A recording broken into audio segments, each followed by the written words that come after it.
Hello, everyone. Welcome to this webinar. This is the second segment of the webinar focusing on navigating the maze of transitions that happen in the birth to 5 years.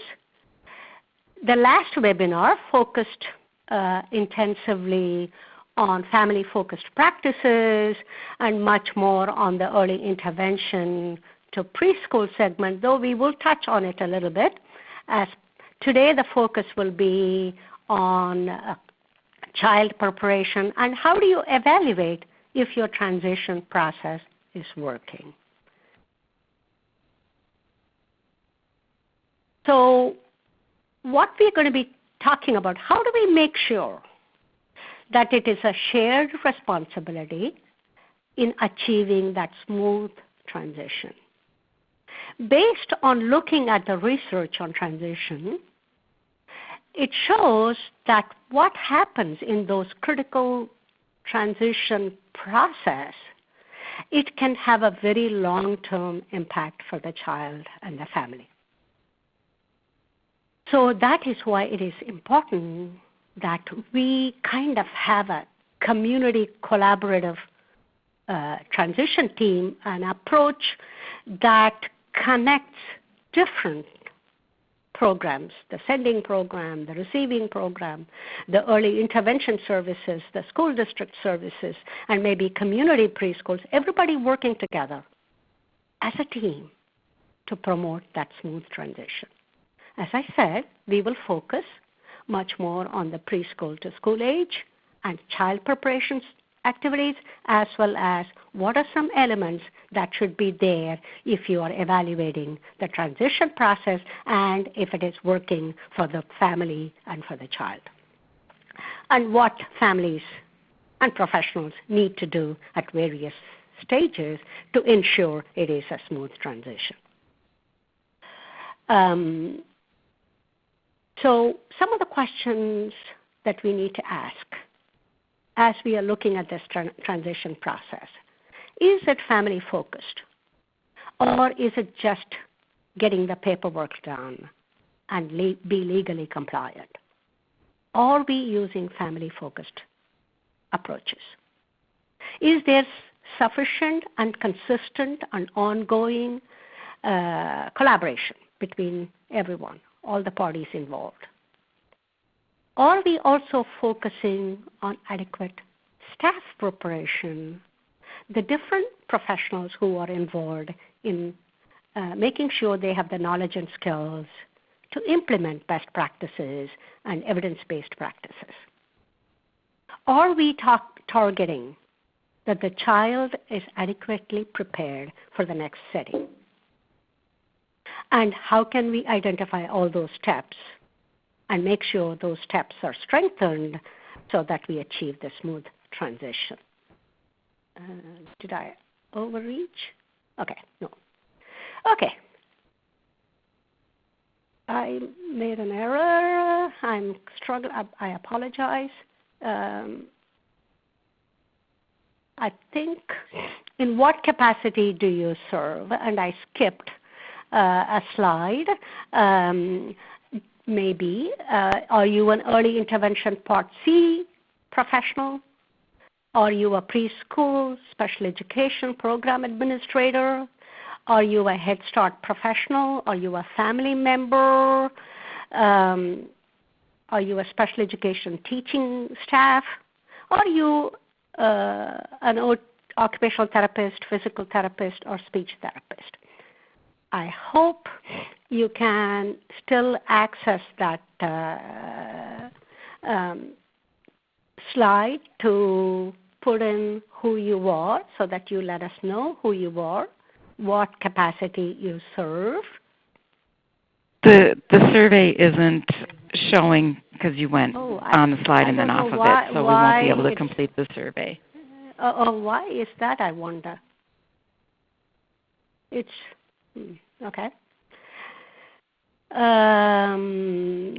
Some of the people are fortunately putting it on the chat box, and I see that there are speech pathologists, but I don't know why the survey is not working. I see it's showing the early intervention as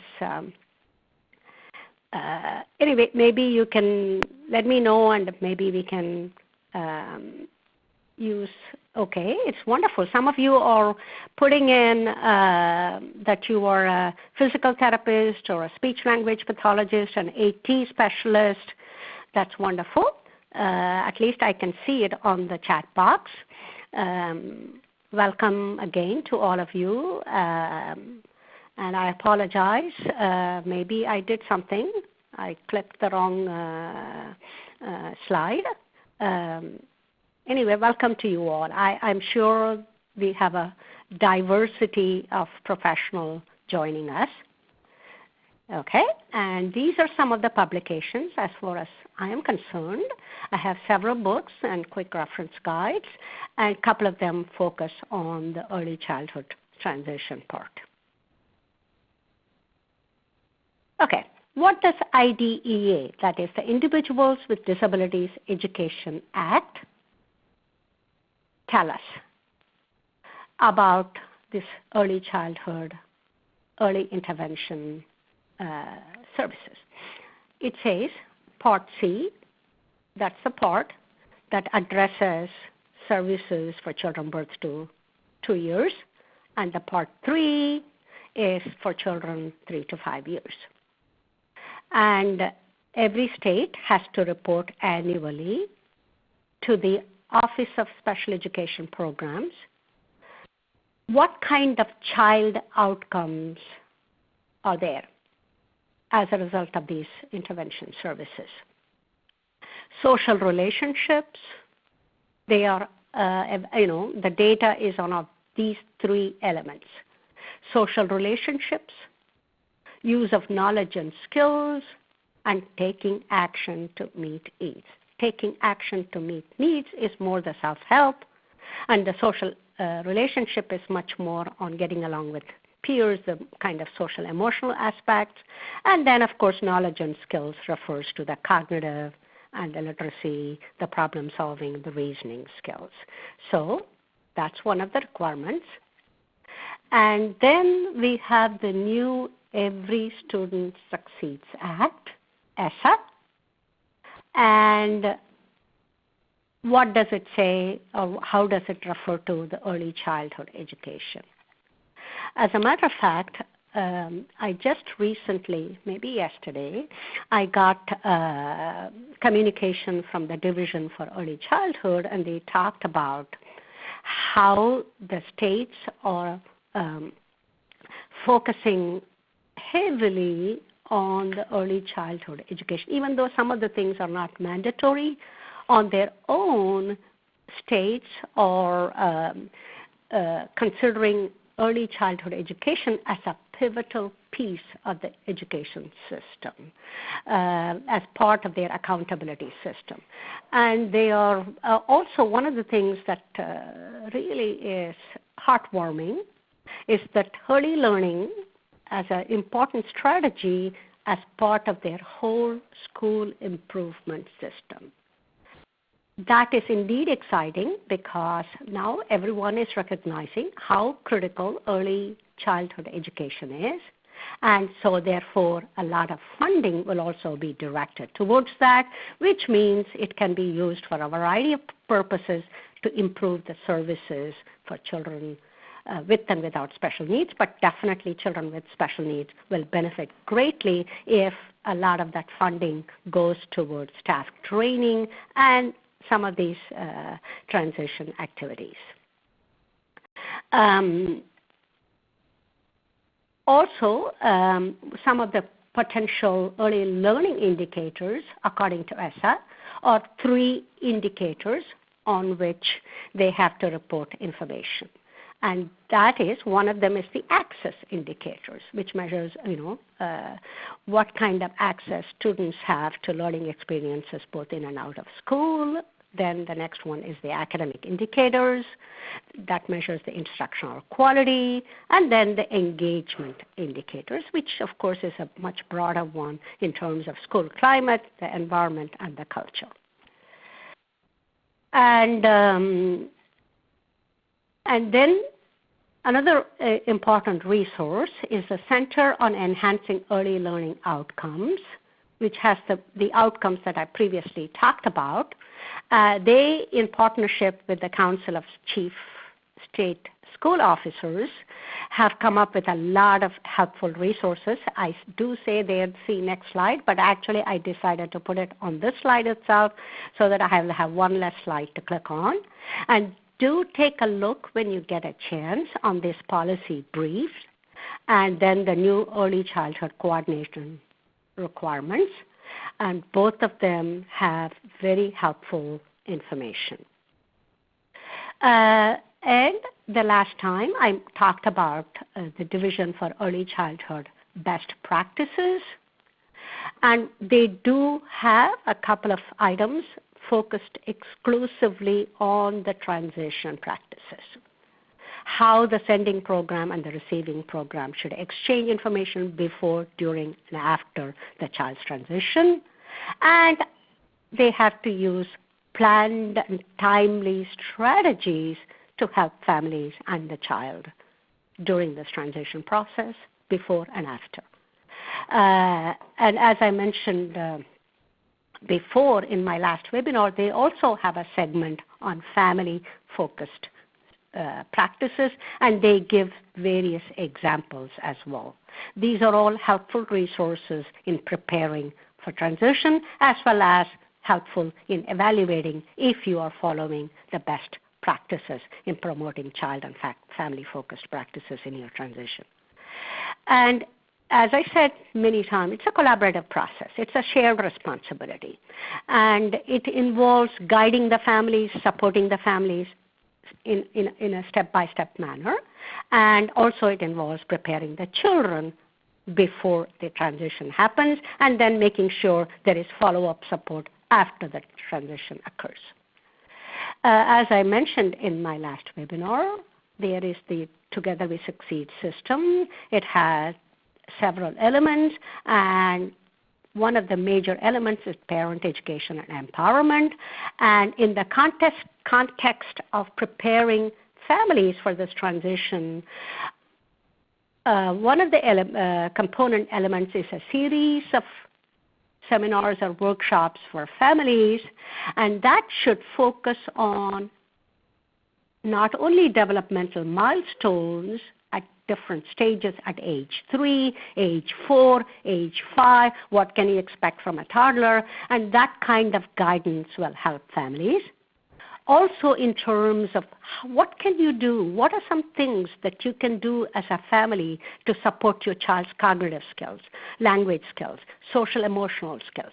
So these series of workshops will help families. In addition, one of the things that would help families is the sending program and the receiving program with various therapists kind of setting up like a resource fair, sharing information with the family through a resource fair, through a discovery fair, whatever terminology you may use, but a combined presentation of various services that are offered will empower families. And also will, at the end of it, if you provide a book or if you provide a tips, if you provide some kind of guidelines, it will help families to carry on the work that the schools and the early intervention services are providing. Okay. As I said, we are going to focus heavily today on what are some child issues and how can we prepare the child for the next environment. It is important to understand not only in terms of the actual legal process, but in terms of the child and how the child may have difficulties in adjusting to this new setting, and what are some things that can be done to ease that transition for the child. First of all, the child may have difficulty transferring and demonstrating some skills learned maybe if the child was in the early intervention services and receiving services at home, how to transfer and demonstrate those skills in this new preschool setting. And the child may have fears and anxieties and may have difficulty separating from the parent. And then important gains that might have been made in the home setting may be lost. So is there any way to ease that transition and make it easier for the child and the family to have that adjustment? The child, especially if it is a child who has autism spectrum disorder, the child may have difficulty adjusting to this transition even more because it's an unfamiliar setting, new people, and the child may not have been prepared for this new setting. And child's current functioning level, if the child has cognitive difficulties or language difficulties or behavioral, social, emotional issues, we have to look at it carefully and see how can we provide this child with those transition competencies that will enable and empower the child. The child may not have the language to communicate. The child may have, kind of difficulty with survival and coping skills. The child may not have age-appropriate social skills. So what are some things that can be done? Also, it is important for service providers to remember that these children are leaving behind a teacher, an environment that they have become familiar with, especially if it is the home setting, it's even more challenging. And they may be used to a daily schedule that's somewhat unstructured, or it certainly may not be as structured as maybe a preschool, and certainly not as structured as a kindergarten setting. So we have to examine these issues and how much impact this is having on that child. And families need also guidance in understanding these challenges. And sometimes the receiving program may not be aware and alert about some of these challenges that the child may be experiencing, and especially if the child is moving to a kindergarten and the kindergarten teacher has not had much experience in working with children with autism or children with intellectual disabilities or children with severe motor and multiple disabilities. Then there should be some guidance, some training, ongoing adequate staff preparation in handling these situations. Frequently what I hear is that this child does not really belong in this setting. This child has too much of a need. How can we address that before that happens? So this kind of a chart that you see provides a kind of a overview of all the things that can take place during, before, and after transition.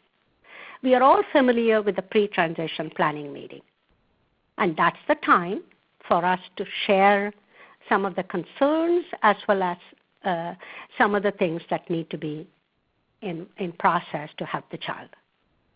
And what can sending program do? The sending program can find out from the receiving program through visits, through communication, through collaboration, what are some essential transition competencies that the child needs in order to ease that process. Similarly, the receiving program can come and visit the child in whatever setting, maybe in the home setting, maybe in a preschool setting, maybe in a Head Start program, and try to find out what are some things that will help facilitate this child's adjustment to this new program. What are some things that we need to do in terms of the environment, in terms of the supports? And I'll go into greater detail in a later slide. And then the child preparation activities go on. And this could, for example, if the child is transitioning to kindergarten next fall, the preparation really should start the previous year. If the child is transitioning in 2018 fall, the process should begin 2017 September, October to prepare for those transition competencies. And it should be ultimately the collaboration should be a common goal. And then there should be site visits. And paired with that should be an ongoing staff training activities as well as family training, coaching activities. And then it doesn't stop there. There should be follow-up visits from the sending program to make sure the child is adjusting and some of the initial difficulties have been acknowledged and taken care of and supports provided. Okay, what can the sending program do in preparing the child? Familiarize with all the things that are required, focus on social survival, that's one of the critical things, and especially looking at the data, many children, it's kind of almost alarming that preschool children are suspended at an alarming rate. That makes it even more imperative for the sending program, if it happens to be a preschool setting, or if it like a community preschool or a Head Start, or if it's a home setting, then it's all the more important that some of those social survival, social emotional skills are addressed. And another important thing is if the child had been in a home setting or in a less structured setting, then it is important that the less amount of adult doing things for the child, much more focus on training the child to be independent, because once the child gets into a preschool or especially into a kindergarten program, a lot more is expected. The child is expected to come, get the mat, sit down for circle time, and then when the teacher says it's time for centers, they have to clearly make a choice and go work at the centers, and then if the teacher says time to line up for recess, they have all of these things. The child may not be, and it is important for the sending program to adapt and adopt both some of these routines and help the child to practice these routines. And one of the things, another important thing, not just in preschool, one of the things that the kindergarten teachers identified as most critical, not so much the language skills, not so much the cognitive skills, but self-discipline and attention control, as more critical for school readiness than content knowledge. This is what the kindergarten teachers identify. So it becomes even more critical for preschool teachers and parents to be alert and aware and prepare the child. And then, as I said, how to get that child to interact with peers and how to demonstrate appropriate play skills, how to engage in cooperative play, how to kind of complete task, not move from task to task, but ability to concentrate, attend, and complete the task with minimal amount of adult prompting. Another competency is listening to books, sitting as part of the circle. So these are all things. And also families reading regularly kind of to the child and at the same time getting the child to respond to the reading, and then provide opportunities for the child to visit the new program that she or he will attend, meet the teachers there, meet the other children there, and kind of observe the classroom teachers. These two that I just mentioned, these two have been identified by the ESSA Center, which is the Early Childhood Transition Assistance Center. They consider these to be very essential part of preparing the child for the next environment. And what does the receiving program? So far we talked about the sending program. So what's the responsibility of the receiving program? They have a shared responsibility in making sure the child is successful in the new environment. So they come and observe the child in the current setting. And then they invite the family and the child to visit their program so that both the family and the sending program together work to prepare the child. And then they also share information about their routine, some of their activities. Some maybe share even a book list that they will be using, and various activities that they usually engage in, their daily routine. And then help the family to adjust. And this would be a time when the school districts can invite the family to attend a series of workshops that prepare the child but prepare children in general for cognitive growth, for language growth, social emotional growth. In all of those areas, the school districts can play a role in offering workshops for families so that they can also work simultaneously in preparing all children, whether the child has special needs or not. It will be beneficial for all children if the parents work intensively with their child. And then gather information about the child's favorite songs and activities and favorite toy and some preferred things so that they can incorporate it into their routine when the child actually transitions to the new setting, and also make child-specific adaptations. This is particularly relevant in 3 different cases, for example.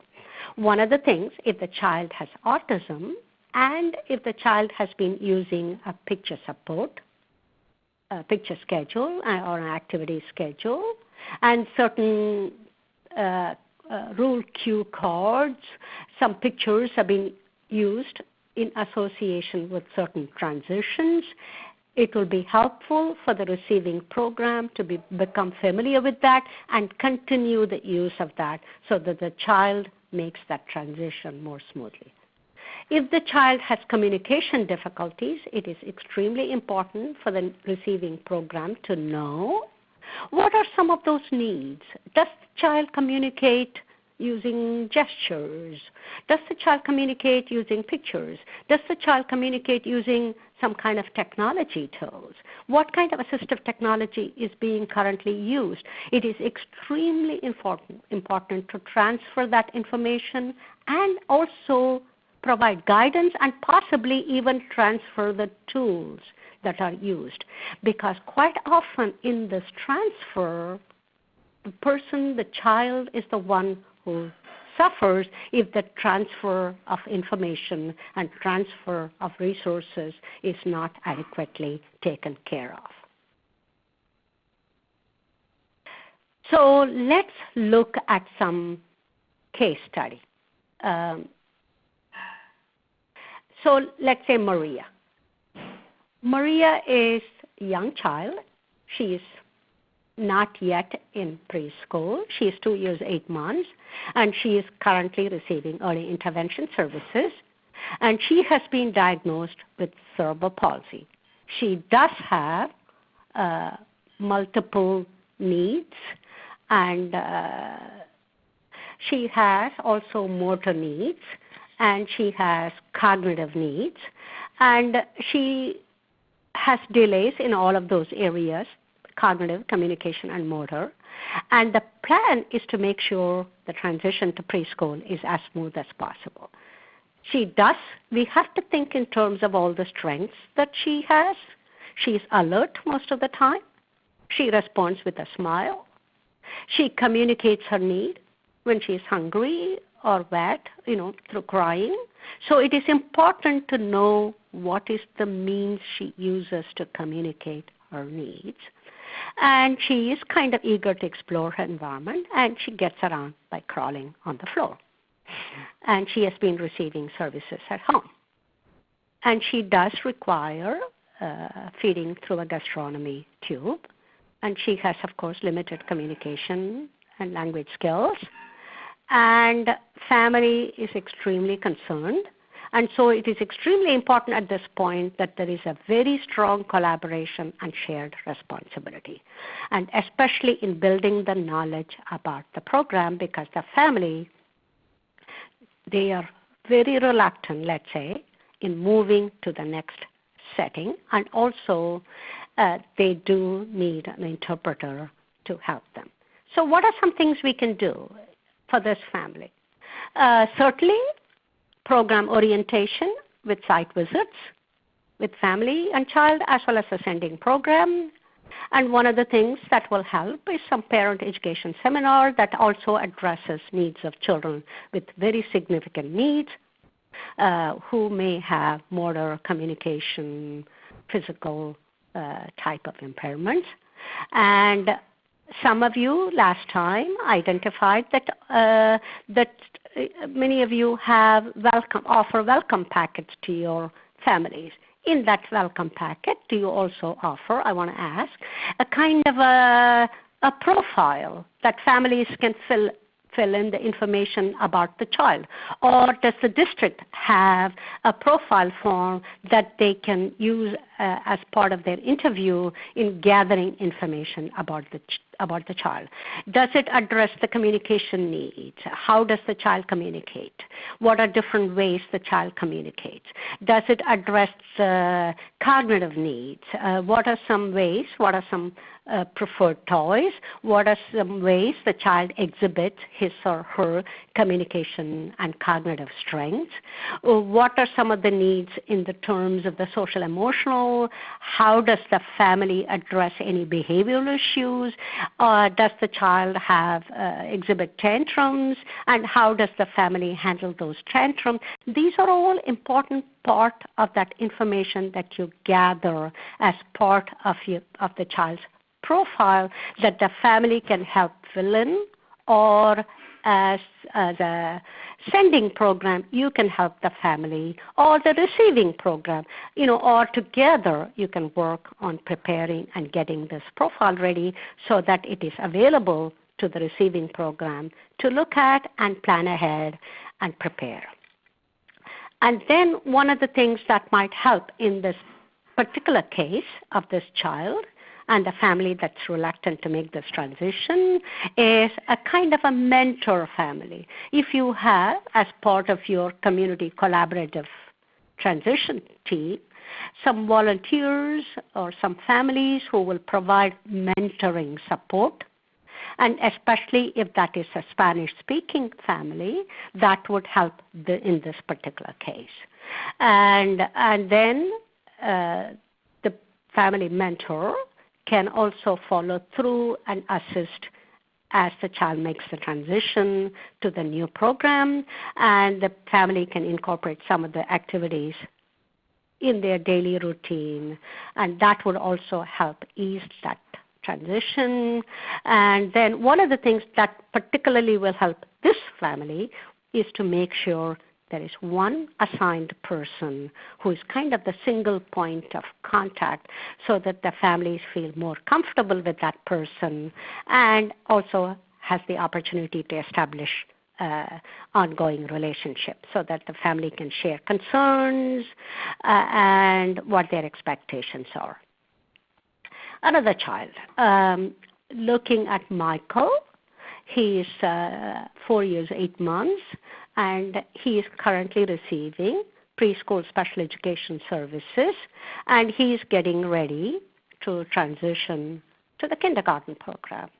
And Michael has, has a diagnosis of autism spectrum disorder, but he meets eligibility for developmental delay, and his family is very actively involved with his progress, working with him at home. They focus on his strengths, and they are getting ready. They have a lot of concerns, and they have a lot of expectations as well. What are his strengths? He can communicate. Most of the time he uses only single words, but he is capable of communicating in 3 to 4 words phrases. He shows interest in using the computer a lot, and he can respond, but not always consistently with a yes or no response. He can name common objects. He responds well to music, so that's kind of a preferred thing. Computer is another preferred.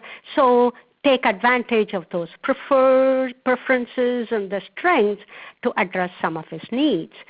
He has difficulty staying focused, so during a group setting, he has a tendency to walk away after a few minutes, and then when he has to change tasks, either from center to back to the group, or if he has to come back inside from recess, that change of tasks, he responds with a tantrum. He throws a tantrum. So how do we address that? He shows limited social interaction skills. He prefers to play alone when he plays at the centers, and he experiences difficulty, as I mentioned earlier, about making transition between activities, between settings, between tasks. So what are some things that would particularly help this child so that the transition is not a challenge either for the child or the family? One of the things, as I mentioned before, picture supports and an activity schedule that's being currently used need to be continued. And a kind of a cue card, a rule cue card that's kind of flashed to Michael when they're making transition, that reminds him that he's going into the next task or next activity, next setting. That will help him. Use of music to assist either with transition, kind of singing a song that is a routine song so that he becomes comfortable, and he also gets to be part of that since he actually likes music. That would be something. Maybe he could even be shown a picture of that song, and he holds that picture, and they all sing together, and that helps with transition. Train him to follow directions with minimal amount of prompting so that he is in charge, and that will ease, especially when he's in kindergarten, that will help him so that the teacher does not have to constantly alert him. But the other thing that would also help him, particularly Michael, is to have a kind of a peer mentor in kindergarten setting that will kind of hold his hand and kind of guide him to the next task or guide him to line up. These are all something that the sending program can make recommendation, and the receiving program can make these changes or adaptations to help Michael. And then one of the things is to use a step-by-step approach in guiding and helping Michael to make that change. And the receiving program, as I mentioned, they have an individualized transition planning meeting. Some of these things are addressed at that time.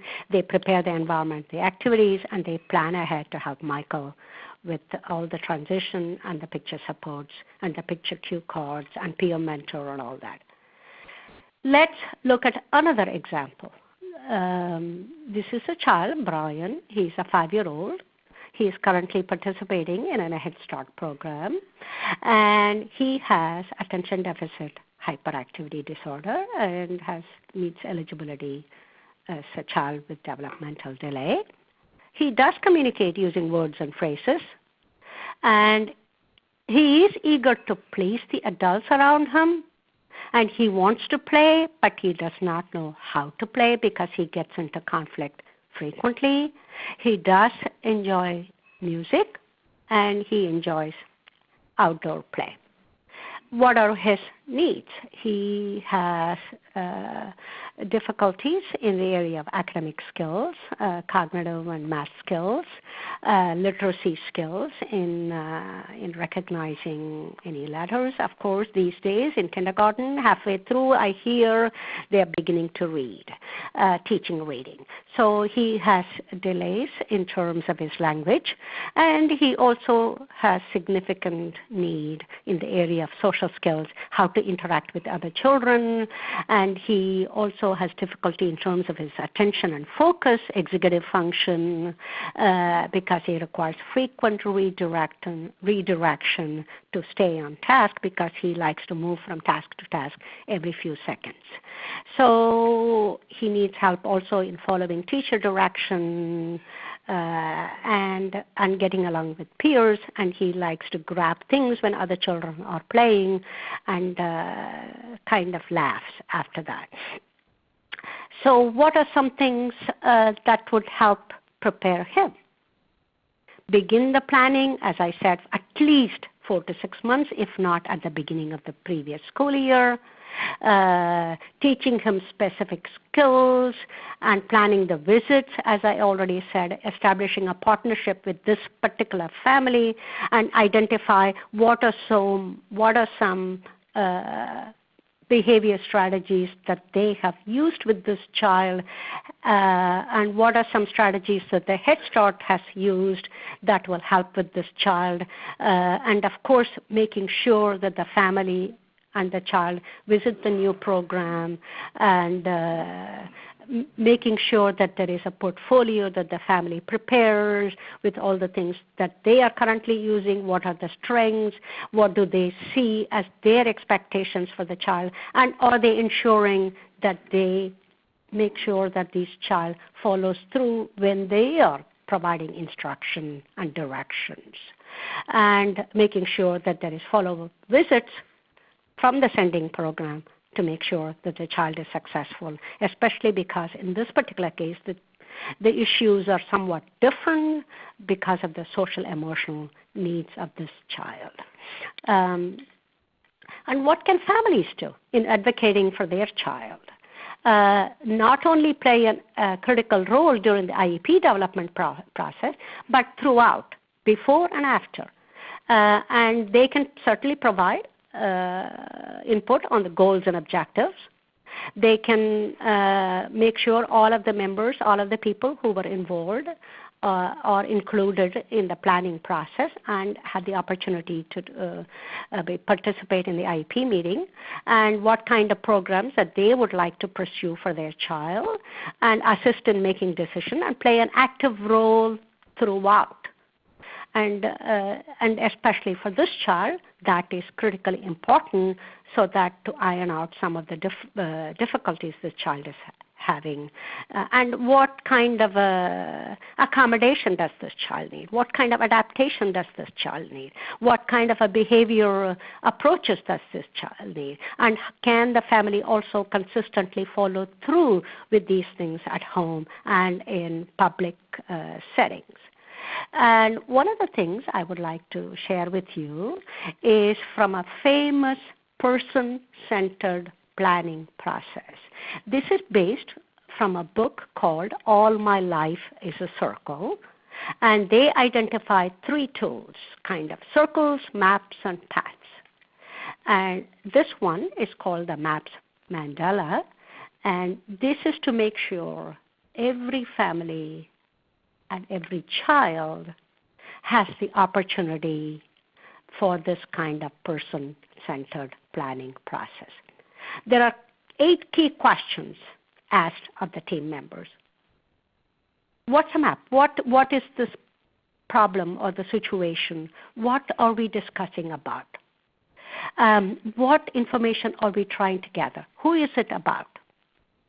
What's the story? What's the history? What's the background? What are the dreams for this child? What are the fears, the challenges, the nightmares? And what are the special strengths that this child or this person has? What are some strengths? What are talents? What are the gifts? And then what are the child's needs that need to be addressed so that many of those dreams can come true and the nightmares can be eliminated. So this is kind of a planning process, and every participant of that team, the planning team, has something to contribute to this MAPS Mandala, the person-centered planning process. And as a matter of fact, there is actually, I found a YouTube video. If you put this person-centered planning process, you will see that, and there is a kind of a song associated with that. So we are moving into the evaluation of the transition process. How well is your transition process working for children and families, and also for the sending and the receiving programs? So do you regularly gather feedback from all the families on their experiences with the transition process? Do you do that with every parent? Do you have a system in place that helps refine the transition process from the data that you have gathered from various sources? Surveys that you do of families, surveys that you do of the professionals, the sending and the receiving program, and the child data that you gather before and after the child's transition. Then do you have sending and receiving program? Do you work collaboratively together to prepare the family and the child for this transition? Do you provide training opportunities, on-site technical assistance to staff inside and outside of the system? So in other words, not only the school district, not only the early intervention, but with the Head Start programs, with the community preschools. Maybe you work with some faith-based preschools. So do you all have this community collaboration? And do you provide that support, invite them to these training sessions, and do you provide technical assistance? And do you have policies in place for a personalized approach in meeting the needs of families that come from diverse language and cultural background? Next one will show the slide, and go ahead and indicate what kind of early childhood evaluation that you offer. Do you have family feedback? Do you have system to refine for some? Okay, it is coming along. It is coming along. I was wondering, just like the last one, if this was not working. Looks like a lot of few, or at least among the people who are participating, you do gather family feedback about your transition program.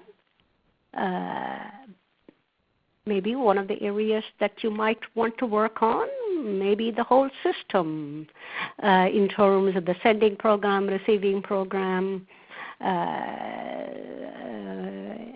the child data. And you are certainly strong on family focus. Many of you do get the family feedback. And one of the things, maybe another thing that some of you may want to consider, to offer training, community-wide training that not only school district professionals, but professionals, educators, teaching staff, daycare workers, so that open it out, this training opportunity to a wide audience.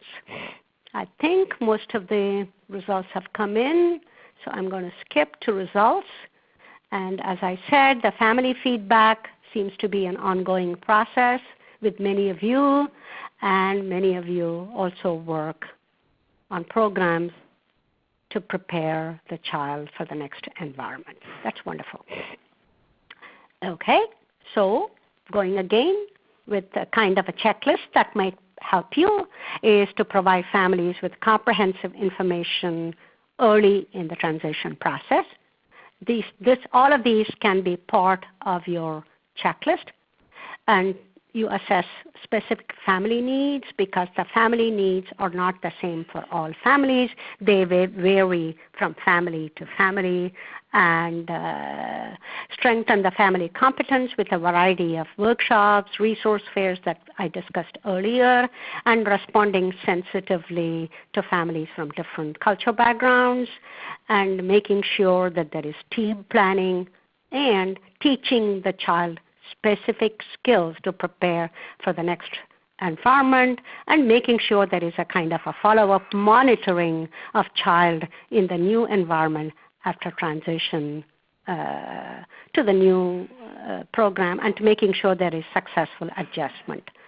Another part of this evaluation checklist can be what kind of ongoing communication that you have. Do you have a single point of transition contact person, plan joint service provider collaborative activities? Do you have interagency agreement? Most of you may have that already. And do you provide, like for example, what I mean by technical assistance is, does the school district go into some of these other centers like Head Start programs or PreK program, and do you provide some kind of technical assistance to them to prepare the child for the kindergarten program or for the preschool program? Do you provide on-site coaching to facilitate this adjustment?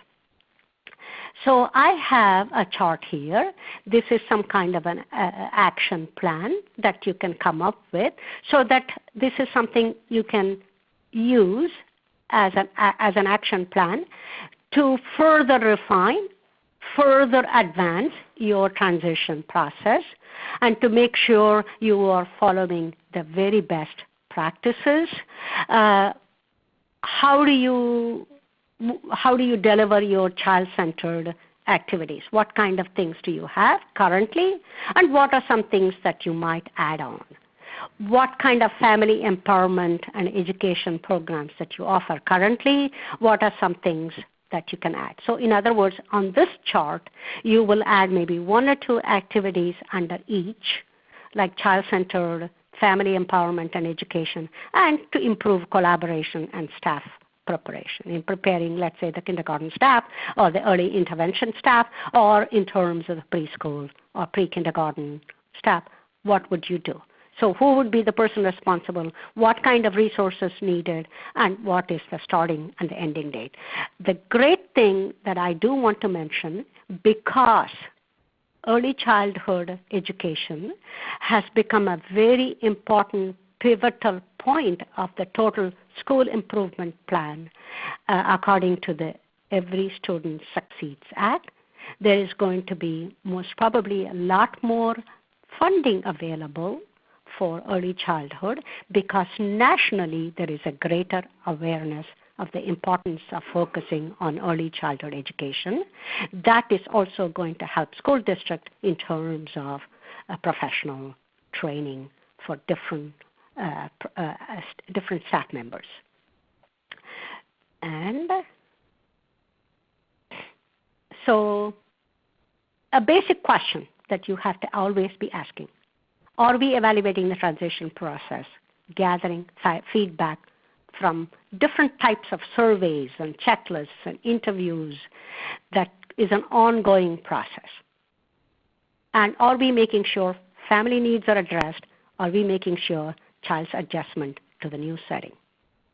And if the child is experiencing difficulties, how are we addressing that? Are we constantly and frequently reviewing that data to make sure the transition process is improving?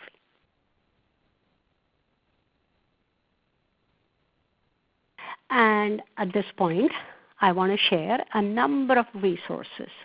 One of the major resources already referenced is the National Early Childhood Technical Assistance Center. They do have a lot of other resources as well, as transition from preschool special education to kindergarten, and that's the website address is there. That's a great one. And then the book that I referenced, by Falvey, Forrest, Pierpoint, and Rosenberg. I have an updated edition, but originally the edition came out in 1997. It's a very well-known book, All My Life is a Circle. And it will help with the IEP planning process because it contributes to thinking about every child in terms of a person-centered planning process. And then it lists a couple of my books. And the Department of Education IDEA Part C resource has wonderful resources. And then there is the family guide. It's a preschool video. And then the Infant and Toddler Coordinators Association has put up a helpful resource too. And then there is the Part C guidance. And the other one that's very good that you would find is the PACER Center. And it offers a variety of resources. Be sure to share that with your families. It talks about the early childhood transition process. Another couple of resources that are extremely helpful that you can share with your family. It's the Help Me Grow National Center, and the website is the Help Me Grow. It's for parents and other caregivers that have questions about a young child's development. What you will find, each state has its own chapter as well. Another valuable resource, excellent resource, especially for families that have children birth to 3, is the 0 to 3. They have fantastic resources in terms of addressing cognitive skills, language skills, social emotional skills, and they have helpful charts, they have helpful tips, and be sure to share these resources with your families so that they feel empowered as part of your family education program. And that really is the end. And successful transitions do lead to positive outcomes for children and their families. Not only that, the seeds you sow in these early years reap great outcomes, both in terms of the relationship with the family and preparing the child for future outcomes. And I want to thank AbleNet University for hosting the webinar and helping us today and helping all of you to gain new knowledge and skills in this area. So thank you to AbleNet.